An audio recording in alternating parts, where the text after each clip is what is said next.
Thank you very much, Ms. Gopal, for a very interesting presentation, a very thought-provoking presentation. I know you sort of rushed through that a little bit, but the presentation will be available to all of you for you to look at. A few questions from me and then a few questions from the audience. Yeah. To begin with, what do you see in the Indian context the biggest challenges or the biggest, I wouldn't say impediments, but the biggest challenges in trying to either retrofit or build smart cities? Actually, I should say retrofit smart city. Oh, Indian challenges are many actually. Which are the biggest ones? The 3 or 4 that you feel are the ones that need to be addressed, otherwise we don't make progress. Right. Indian challenges are many. First of all, I think we should understand that India is not used to having their departments speak to one another. So historically, we've had departmental silos, and making departments talk to one another is perhaps the biggest challenge that we have, followed immediately by lack of mechanisms for citizen engagement. I don't think we have evolved any kind of frameworks to engage citizens proactively and sensibly, and thereby we are losing a huge amount of capital that can actually be drawn from the people around. Okay. The government has talked about 70 billion, and of course that's just a beginning. Are they, I mean, do you know in terms of how they're going to spend it, and are they spending it in the right way? What has been announced in the budget is just to write the proposals for the smart cities. Mm-hmm. I don't think it's going to be big money for making cities smarter, but we might have just plans in hand, like a plan for each city or the 100 cities with that budget. But how we're going to fund the cities is going to be through different means of public-private partnerships and perhaps different instruments that they're working on, and also drawing from the global knowledge. Okay. You look at cities across the world. Is there a particular city whose experience and lessons have particular relevance for India? Oh, I think there are several cities around, and I would. Which ones would those be? Yeah, see, for instance, simple things like, for instance, congestion tax and data analytics, big data analytics that Singapore is using, can be invaluable in the Indian context. Because we are now going the sensor, camera, geolocation, those devices route. So I think Singapore can give a whole lot of value, and there are smaller cities. For instance, I have seen what Seattle does. I think Seattle can contribute quite a bit, and some lesser known places. I've seen technology absorption is higher in even a small country like Croatia, tucked away some part in East Europe. So India can learn a whole bunch of things from different parts of the world. And when you look at India, there have been some initiatives over the last few years. Which one impresses you the most? Well, I think India's foray into technology space, like let's say the e-governance part, really impressed me very much, because given what India is like, given how difficult our departments are, where there's no digitization of data, we have moved quite a bit and have created interactive portals, and I'm very impressed with what the government of India is doing in the area of cloud. We have real-time updates coming, on building plan approvals, and so obviously our deployment in terms of technology, digital infrastructure, going the cloud way, because even in my city we are moving very close to the cloud. So I think in that way India is pretty good. Okay, we'll take a few questions from the audience now, and time permitting 1 or 2 more from me. We'll begin with the right side. Any question or comment that you have, and please do identify yourself and keep it short so we can have more of them. Yes, sir. Third row from the back. Could you get the mic quickly to him, please?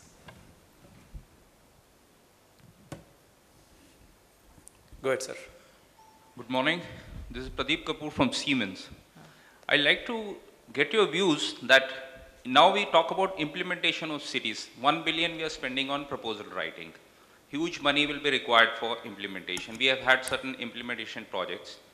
Now, in our structure, where we have cities which are powerless, city administration are powerless, the funds are coming from the center and channelized by state. How you feel, what are your views, how are we going to implement this huge project of smart cities in cities, where cities have no powers? Thank you. Thank you, sir. I know. Yeah, what you have brought out is perhaps the biggest pain point that India has today. I don't think our cities are empowered to really take decisions at all. They're pretty much puppets in the hands of state governments. Um, but we are trying to tide over. I'll give you an example. In the last reform project that we had, the Jawaharlal National Urban Renewal Mission, there's a little bit of learning on, how the cities can be pulled into planning and articulating their own visions. So there has been a little movement like that, but unless we look at the 74 Constitutional Amendment Act properly and ensure the financial freedom, it's not going to happen. But after having said that, I'm still saying that India has learned the art of working around the system. For instance, there are a lot of triple helix that I mentioned, the corporates and the private sector coming together to work with the government is a great opportunity for us, and we don't have to wait for the law to be tweaked and all that. Now, for instance, the same thing with master planning, the Town Planning Act, which is such an archaic, Jurassic Act, I must say, is still around, but we are still working around that and getting something into place. So I see there's a lot of opportunity, hope at least. Any other question from the right side? No? Any question from the middle column? We'll go to the left side.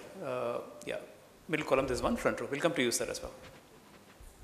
Yeah, go ahead, sir. This is Manish from Wipro. Sir, could you speak a bit more into the mic? Yeah, Manish from Wipro. Manish from Wipro.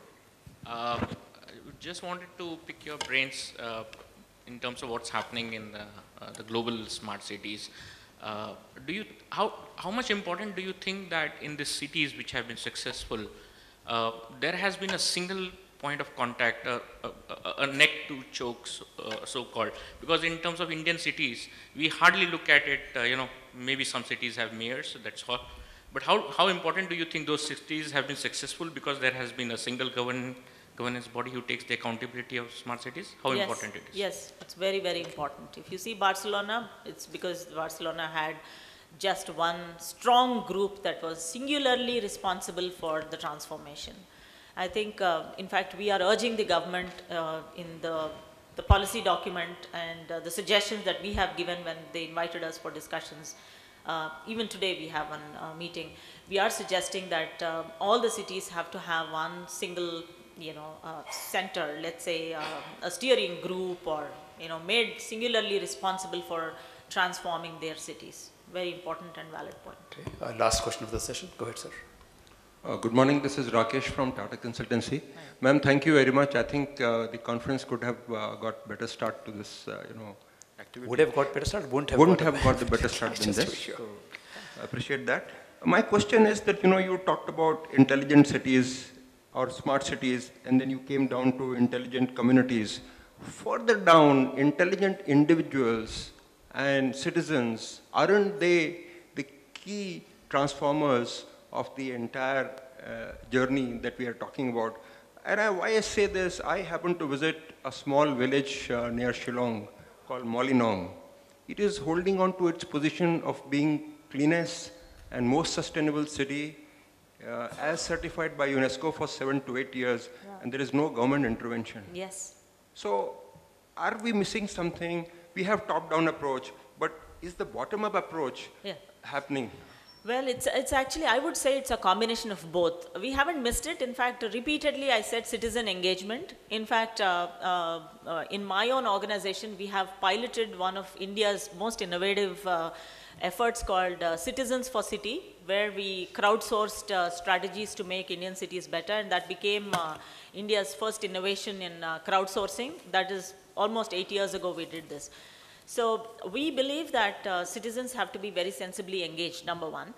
But if the government is not proactive, I don't see a reason why citizens themselves cannot congregate and become a group and clean up. I have a whole lot of examples where that is done. The city that I come from, there's an old fort that was cleaned by 5,000 people who just grouped on Facebook and took it upon themselves to clean the monument every Sunday morning. 5,000 people did it repeatedly, and then what was the incentive? The incentive was that they felt good about it, they got a little media attention, and they started maybe using that as a leadership tenet in their own professional lives. So the government can include them, which of course now it's going to happen because we are pushing the government to think on those lines.